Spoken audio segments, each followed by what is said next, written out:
Inshuti muvandimwe, reka twongere dushimire Imana yacu, reka tuhimbaze kuko kugera neza kwayo kwinshi. Imana yacu yuje urukundo yaturinze, none tugeze muri aka kanya tugihumeka.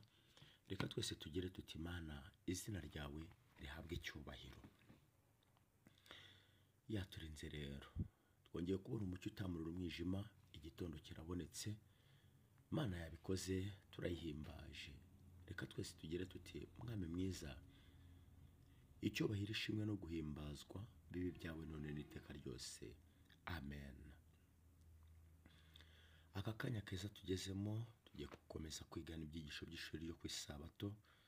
Reka mbararike ibyigisho byo kwizera dukora mu gitabo cya Yosuwa, igihembwe cya 4, umwaka w'ibihumbi 2025. Ni ibyigisho bitegurwa n'itorero ry'Abadiventiste b'umunsi wa 7 kugira ngo bidufashe gusobanukirwa ijambo ry'Imana, Bibiliya.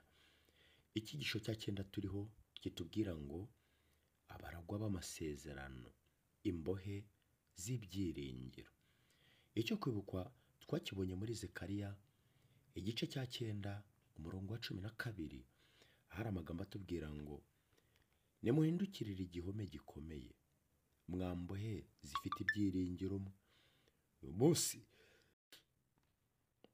Uyu munsi ndahamya yuko nzabashumbusha kabiri.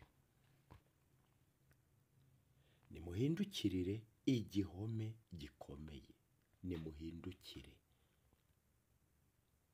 Bivuze ngo hari ugutera imigongo kwari kuriho, hari ugutera imigongo igihome gikomeye, ariko nyamara ntabwo ariko bikwiriye. Ijambo ry'Imana riti nimuhindukirire igihome gikomeye, mwambohe zifite ibyiringiro. Mwe turi imbohe ariko zifite ibyiringiro. Uyu munsi turarebera hamwe ingingo yo kuwa 2. Ni ingingo yo kuwa 2 itubwira ngo igihugu nk'impano. Igihugu nk'impano. Turagushimye Data mwiza, tugushimira urukundo rwawe n'ineza yawe. Abana bawe tugiye kwiga ijambo ryawe, utugirire neza. Ijambo ridukomeze, ritureme mu izina rya Yesu. Amen. Amasomo twahawe harimo iri somo ryo kuva igice cya 3 umurongo wa 8, aho batubwiye ngo kandi manuwe no kubakiza mbakure mu maboko y'Abanyegiputa, mbakure muri icyo gihugu, mbajyane mu gihugu cyiza kigari cy'amata n'ubuki, gituwemo n'Abanyakanani n'Abaheti n'Abamori n'Abaferezi n'Abahivi n'Abayebusi. Imana yongera kwibutsa yuko izabaha igihugu cyayo, igiye kubakura mu gihugu cy'uburetwa. Imyaka bari bamaze mu buretwa yari ihagije. Imana rero yari igiye kubashumbusha. Igitabo cy'Abalewi igice cya 20 umurongo wa 22. Aha naho hari amagambo meza tugiye kuhasoma. 22 baratubwiye ngo igice cya 20, nuko mujye mwitondera amategeko yanjye yose n'amateka yanjye yose, mubyumvire, kugira ngo igihugu mbajyana guturamo kitazabaruka. Bwa mbere Uwiteka abahaye isezerano, ababwiye ko agiye kubakura mu gihugu cy'uburetwa, mu Misiri. Ariko kandi ati nubwo ngiye kubajyana, hari kondisiyo. Mugomba kwitondera amategeko yanjye, amabwiriza mbaha mukayumvira. Nibitaba ibyo, igihugu mbajyanamo kizabaruka. 25 Abalewi umurongo wa 23. 23 baratubwiye mu Balewi ngo ubutaka ntibukagurwe ngo buguranwe, kuko ari jye nyirabwo, namwe mukaba basuhuke basuhukiyemo. Iri naryo ni rimwe mu mabwiriza yatanzwe yuko batagombaga kugura ubutaka, ahubwo ubutaka bwari ubw'Uwiteka. niwe wari nyiri gakondo. Reka amasomo tugarukira aho ngaho. Mu rwego rw'ibanze, ubutaka bwerekana imiterere igaragara y'igihugu. Nibuka ingingo iratubwira ngo igihugu nk'impano. Igihugu se ni iki? Igihugu kigizwe n'ubutaka, igihugu kigizwe n'abantu babutuye. Rero bakatubwira ngo mu rwego rw'ibanze, ubutaka bwerekana imiterere igaragaza igihugu, igaragara y'igihugu. Mu kugaragaza aho igihugu giherereye, kandi binerekana icyo abenegihugu bakora ndetse n'urwego rw'imibereho bafite. Ni ukuvuga ngo ucyumva aho igihugu giherereye, igihugu runaka giherereye, uhita umenya imibereho abenegihugu bafite. Wakumva ngo baturiye inyanja, ugahita uvuga uti icyo gihugu uko biri kose kirakize. Bafite umuhanda wa gari ya moshi. Ucyumva ngo aho igihugu giherereye, ibyo ubwabyo bihita biguha imibereho abenegihugu bafite. Abacakara ntibabaga bafite aho batuye, nta nubwo bageraga aho babarizwa. Undi muntu niwe wungukiraga mu mirimo bakoraga. Kugira rero ubutaka byasobanuraga umudendezo. Umuntu ufite ubutaka biba bivuze ko afite umudendezo. Si umusuhuke nyine, si impunzi, afite ubutaka bwe, gakondo ye. Ariko ikibabaje, abacakara bo ntibageraga ubutaka, ahubwo abandi bantu nibo bungukiraga mu bikorwa abacakara bakoraga. Ibiranga ubwoko bwatoranyijwe byari bifitanye isano cyane no kuba batuye mu gihugu. Kuba batuye mu gihugu, ibyo nabyo bikaranga ubwoko bwatoranyije. Ngaho rero reba, ni abasuhuke mu gihugu cya Egiputa, kandi ngo ni ishyanga ryatoranyijwe. Harimo urujijo rukomeye cyane. Byari ngombwa yuko ibyaranga ubwoko bwatoranyijwe byagombaga kuba bifitanye isano no kuba bafite aho batuye. Ibuka impano nk'igihugu. Niyo mpamvu rero ubwoko bwa Isirayeli, Imana yari yarabusezeraniye igihugu. Igihe rero cyagombaga kugira ngo igisuzuguriro kibuveho, kandi kwitwa ishyanga ry'Uwiteka ari abasohoke nabyo bibaveho, kuko abanyegiputa bajyaga babakubitisha icyo kintu. Niba muri ishyanga ryatoranyije, ni gute tubakoresha uburetwa bungana gutya? Kandi koko byari bifite ishingiro. Byari bikwiriye rero yuko Imana ibakura mu buretwa ikabajyana mu gihugu. Hagati y'Imana cyangwa se Isirayeli n'igihugu hari isano yihariye. Abisirayeli bahawe igihugu nk'impano, ntabwo bagihawe nk'uburenganzira bwabo. Ubwoko bwatoranijwe bwashoboraga guhabwa igihugu igihe cyose bajyaga kuba bafitanye na Yahwe isano ishingiye ku isezerano, kandi bakubaha amategeko agize iryo sezerano. Mu yandi magambo, ntibashoboraga kubona icyo gihugu n'imigisha yacyo badafite umugisha w'Imana. Muri icyo gihe kandi, ni iby'ukuri ko igihugu cyari gifite uburyo bwari gushoboza Isirayeli kurushaho gusobanukirwa Imana. Kuba bagombaga kuba bafite ubutaka byari kurushaho gutuma Isirayeli isobanukirwa Imana. Ariko nawe, bamwe bibazaga ukuntu ari ubwoko bw'Imana, ishyanga ryatoranyijwe, ariko bakaba ari abasuhuke. Ni naho kuniha kwabo kwinshi bakwerekezaga. Ibyo bigatuma bakomeza kwinangira. Gutura mu gihugu byari guhora bibibutsa Imana ikiranuka, isohoza amasezerano kandi yo kwiringirwa.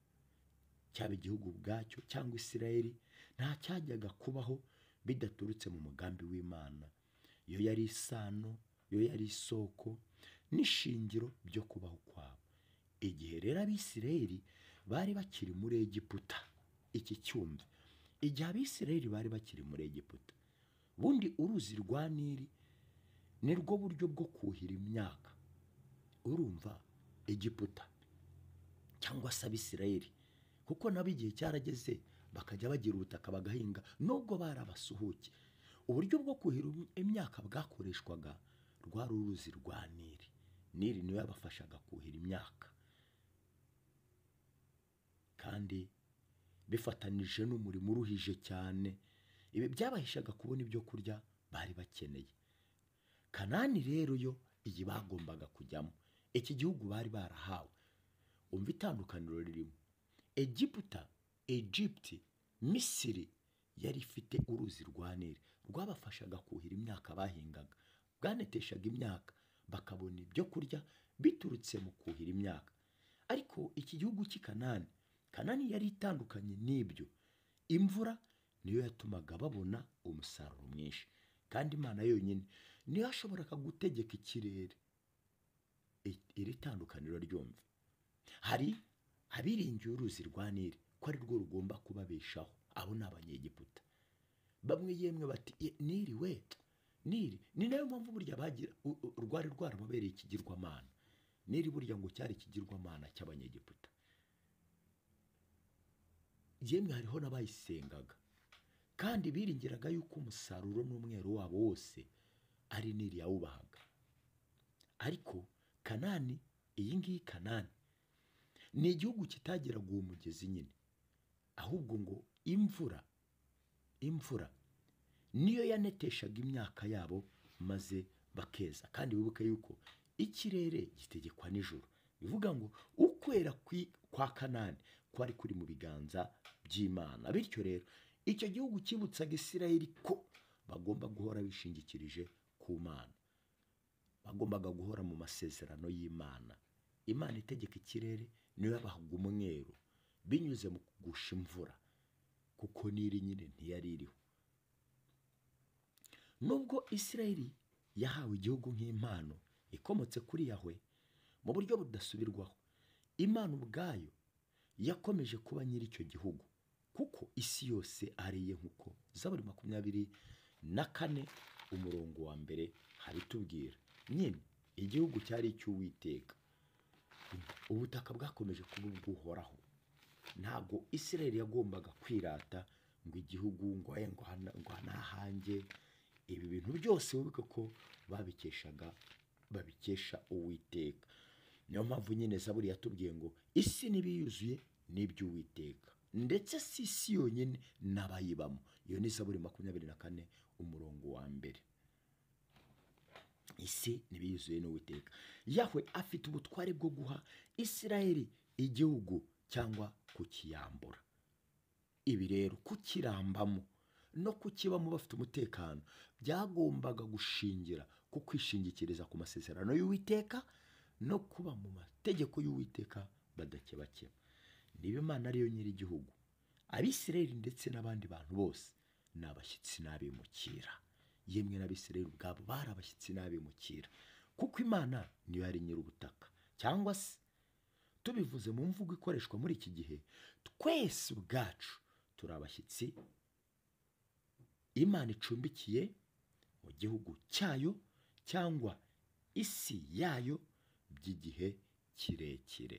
Nshuti muvandimwe, iki gihugu turimo, iyi si turimo ni impano y'Uwiteka. Bityo turi abashyitsi n'abimukira, kubera yuko dutegereje gakondo y'ubwami bwo mu ijuru. Fata iyi si nka Egiputa Abisirayeli bari barimo. Ufate Abisirayeli nkatwe abaturage batuye isi nk'abategereje ko Imana izatujyana mu gihugu cy'isezerano. Erega ubu dusa nkaho tukiri muri ya myaka 400 y'ubunyage. Igihe kizagera rero abitwaye neza, ababaye mu masezerano bajye gutuzwa mu gihugu cy'i Kanani. Wibuke ko Kanani ni impano, ariko impano isaba kugira ngo amasezerano twahawe tuyagira yacu. Reka Imana itugirire neza. Imana ibane natwe, kandi Imana yacu igihora iduha kuyizirikana uko bukeye n'uko bwije. Mu izina rya Yesu, amen. Reka ubwo dutegereje umudugudu mwiza tuzaturamo, wubatswe kandi ukarimbishwa n'Imana, tube mu masezerano yayo. Icyo nicyo dusabwa nicyo dusabwa nk'abimukira kuri iyi si. Kandi reka nsabire buri wese kugira ibyiringiro byo kuzatura muri iki gihugu mu izina rya Yesu, amen. Data mwiza, mwongera ubugingo bwacu, abana bawe, igihugu nk'impano, twongeye kubona yuko turabimukira kuri iyi si, turabasuhuke kuri iyi si. Iyi si si gakondo yacu. Reka rero tugusabe kugira ngo duhe kuba mu masezerano, tugusabe kugira ngo duhe kuba mu byiringiro, uduhe kukunambaho. Kandi data mwiza, ubwo abana bawe uyu munsi wa kabiri tugiye kujya ahatandukanye, reka turinde, tugushyize mu biganza abadamu batwite kugira ngo bakomeze barindire impano wabahaye. Kandi mwami mwiza, ubahe ibyiringiro, ubakomereze mu kiganza cyawe. Tugushyize mu biganza imfubyi n'abapfakazi kugira ngo nabo data ubarinde, ubarengere, kandi abari wowe kuziba icyuho. Tugushyize mu biganza abari mu mazu y'imbohe, bakomeze ubahe kukunambaho, kandi ubahe kuzinuka icyaha no kwicuza, kugira ngo bakumenye, bagusobanukirwe ko ari wowe Mana. Tugushyize mu biganza abari ku bisasiro barembejwe n'umubiri kugira ngo bakomeze bagirire neza. Urubyiruko rwacu turarukweretse ngo rukomeze data, barinde ikibi n'umubi, barinde icyaha, barinde kwivuguruguta no gusaya mu byaha, barinde ibigare bipfuye, ubahe inama nzima ziturutse kuri wowe. Kandi igihe bapfukamye bagusenga, ujye wumva abana bawe. Reka rero mwami mwiza, uturengere, utureme bushya. Reka uyu munsi wa none, aho abana bawe berekeje intambwe zabo, data ubahe guhirwa nawe. Ubuntu bwawe n'amahoro yawe bikomeze kubana kuri twebwe. Uturinde amajya n'amaza, amateraniro y'ivugabutumwa ari hirya no hino, ukomeze kuyahagararira nk'Imana, utwongerera abakizwa data mwiza. Reka amahoro yawe agwire mu mitima yacu, ineza yawe yuzure imitima yacu, uduhe kwibwira ibyawe no kuba mu masezerano yawe uko bukeye n'uko bwije. Turindire imiryango, kandi uduhe kubona ibiyitunga, uduhe kugukiranukira no kukunambaho mu izina rya Yesu, amen.